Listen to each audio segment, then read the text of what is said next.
Ang sabi ng biyenan ko, bantayan daw ako kasi baka may kunin ako na hindi ko gamit. Sumugot ako na, bakit? Anong gamit nyo rito? Lahat naman yan ay ako ang bumili, diba? Ang sagot niya, o siya, sige na, bilisan mo na dyan nung makaalis ka na. Pagkakuha ko ng sombrero ng anak ko, nakita ko yung martilyo. Pinagpupukpuk ko yung duraba, yung CB, yung batsa, binasag ko rin. Mga plato, baso, pati yung tauban ng plato, lahat yun binasag ko. Umisigaw at umiiyak yung biyenan ko, pero sige lang ako sa pagsira ng gamit na ako ang bumili.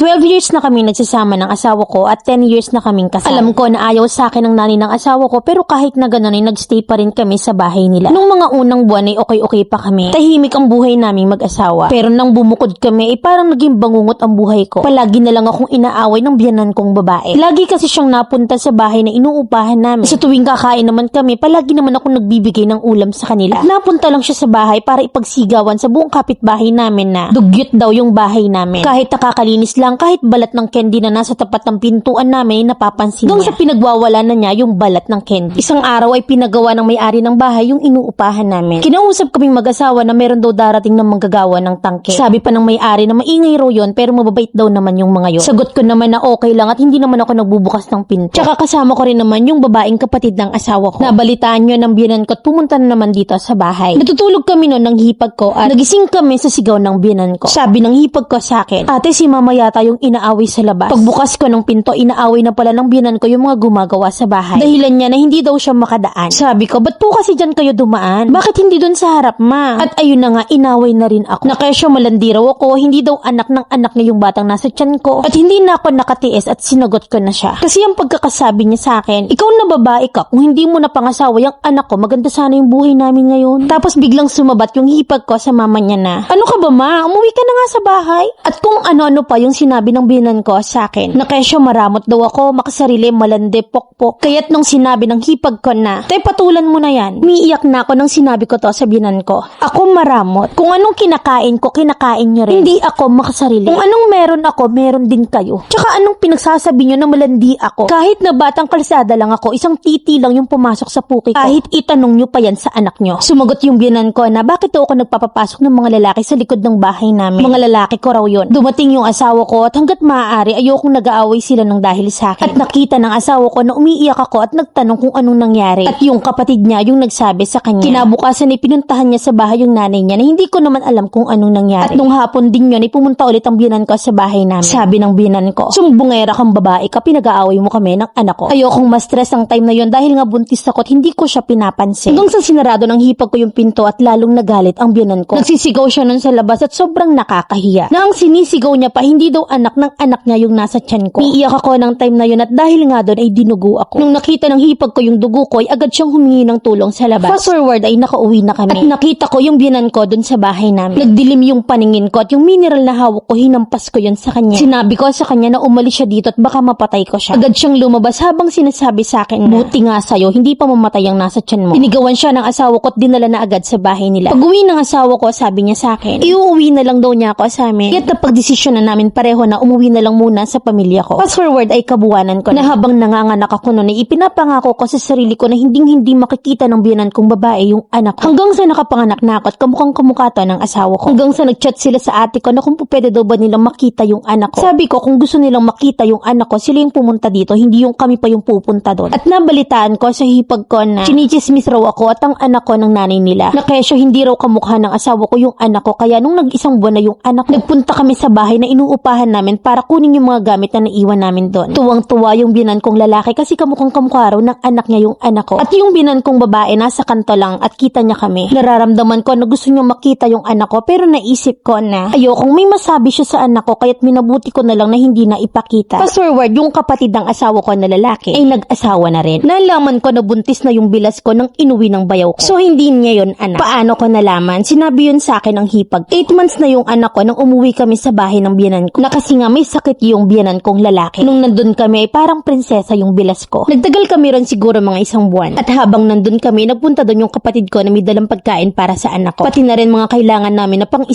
linggo. Habang kumakain kami ng biskwit at Yakult ng anak ko, bigyan ko yung hipag ko na kakampi ko. Loyal kasi yun sa akin 16 years old na nga pala siya. At nung nakita ng biyenan ko at ng bilas ko yun, biglang nagalit yung biyenan ko at bakit daw hindi ko binigyan yung bilas ko. Sabi ko, hindi siya kasali. Tapos nagmaktol na yung bilas ko na kinakawawa ko raw siya. At biglang tumawa yung hipag ko. Sabi niya, "La, hindi ka naman inaano tapos sasabihin mo kinakawawa ka?" Tahimik lang ako noon at wala akong pake. Hinahayaan ko lang silang magkagulat, aalis din naman kami dito. Wala akong ginagawang mali sa kanila at kita yun ng mga kapatid ng asawa ko. Ako nagluluto, naguhugas ng pinggan ng pinagkainan nila pero wala silang narinig sa akin. At nung palabas na kami ng hipag ko, binuhat niya yung anak ko at bigla siyang hinablot ng bilas ko. Nahulog yung anak ko, sobrang taas at dun kami na pang-abot na tatlo. Ako, yung bilas ko at yung biyanan kong babae. Magkahablot kasi ng bilas ko sa hipag ko, kitang-kita namin na humampas yung anak ko sa kanto ng Durabox. Pagkatitig ko sa bilas ko, nakita ko siya na nakangisi. At ayun na, sinabunutan ko siya. Napati yung biyanan ko nakisali. At dun ako nawala ng choice kundi ang lumaban. Hindi naman ako nadihado kasi silang dalawa yung kawawa. Nakasi nga tinulungan ako ng mga kapatid ng asawa ko. Siya nga pala, 7 silang magkakapatid at 4 na babae. Inawat kami ng mga kamag-anak ng asawa ko kaya't natigil ang gulo naming 3. At gabi na nang dumating ang mga asawa namin galing sa trabaho. Sabi ko sa asawa ko na uuwi na kami bukas. Nagtanong yung asawa ko sa akin na nakita niya na bukol-bukol yung ulo ko. Tanong niya sa akin kung anong nangyari. At pagbukas ng pinto, nagsusumbong agad yung biyanan ko. Kaya't lumabas ako at sumunod ako sa asawa ko. Nabuti na lang ay nandun yung pinsan ng asawa ko at siya yung nagsabi na nagkagulo kaming 3.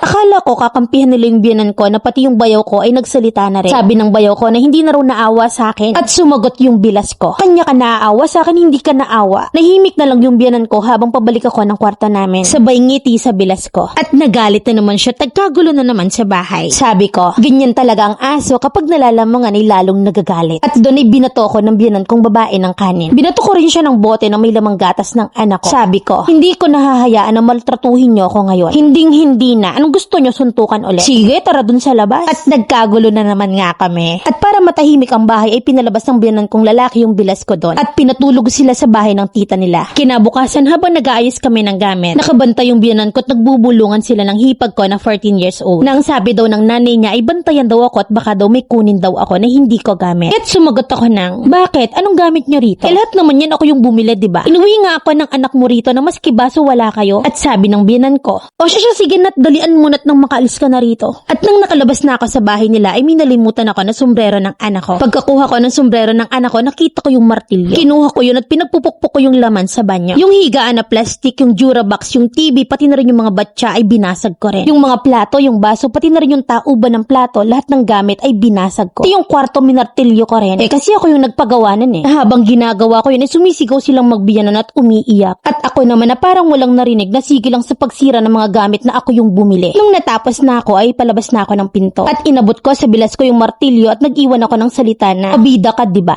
O, kunin mo, pukpuk mo sa ulo mo. Ninyong dalawa. Mula ngayon hindi na ako babalik sa malaimpyernong bahay na to." At yung biyanan kong babae, sigaw ng sigaw. Walang yakang babae ka? At puro mura na ang narinig ko. Nung nakita ko yung hipag ko na umiiyak ay lumabas ako at ang sabi ko sa kanya, kukunin ko sila pagkatapos ng school nila. Pero yung 16 years old na hipag ko ay sumama sa akin at hindi na kasi siya nag-aaral. Sabi ko dun sa 14 years old na hipag ko na palagi kong kakampi, kunin niya yung cellphone ng nanay niya at siya yung gumamit nun. Hindi pa kami nakakalayo ng bahay ay may barangay tanod na tumawag sa akin. Sabi ko, dalhin niyo na lang sila sa barangay at doon na lang kami magharap. Hanggang sa barangay nga ay nagharap-harap kami. Napagkasunduan na hahayaan nila akong makauwi at hindi na ako magrereklamo. Ang sabi ko, wala akong sinirang gamit niyo. Lahat ng sinira ko'y gamit ko. Dagdag ko pa. Buti nga yung suot ng bilas ko, hindi ko pinahubad yun sa kanya eh. Ang saya ng puso ko nung pinagbabasag ko yung mga gamit kong yun. Ngayon ay 10 years old na yung anak ko at nabalitaan ko rin na hiwalay na rin yung bilas at kapatid ng asawa ko. At take note na yung biyanan kong babae biglang bumait na parang nakainom ng holy water. At yung mga kapatid naman ng asawa ko ay kinuha na ulit yung nanay nila. Okay naman na daw sila at nagbibigay naman kami ng panggastos sa mga kapatid ng asawa ko. Siya nga pala, isang construction worker yung asawa ko at isang housewife naman ako na may maliit na tindahan na bigay ng mama ko. Mamilan, mali ba ako sa ginawa ko? Letter sender,